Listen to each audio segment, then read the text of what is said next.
manchmal schaust du mich so an, als ob zwischen uns hier und jetzt alles geschehen kann.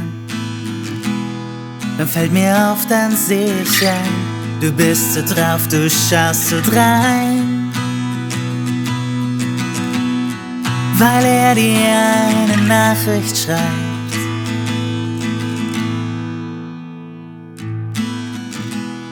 Und manchmal stehst du neben dir,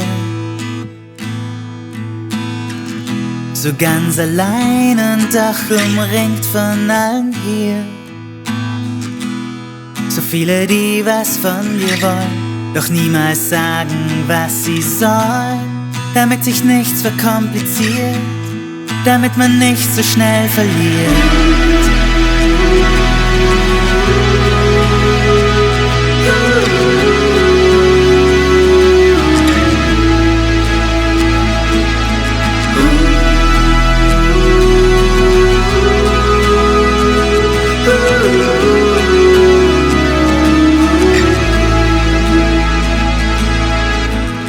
Und wenn du lachst, lach ich mit dir.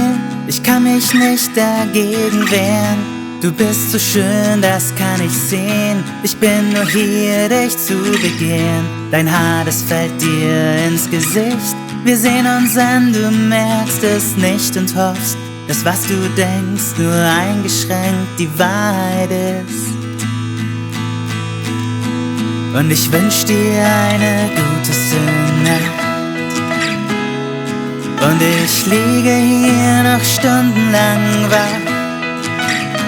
Hier stehen dir alle Türen bereit. Lass dich nicht führen, nimm dir die Zeit. Bald fliegst du in die Dunkelheit. In die kühle Dunkelheit.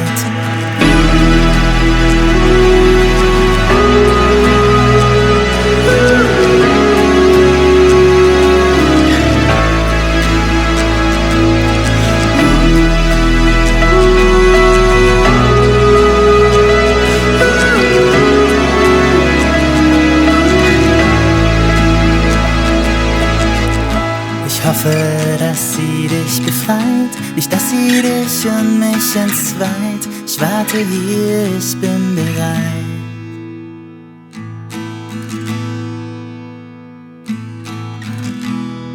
Doch manchmal schaust du mich so an,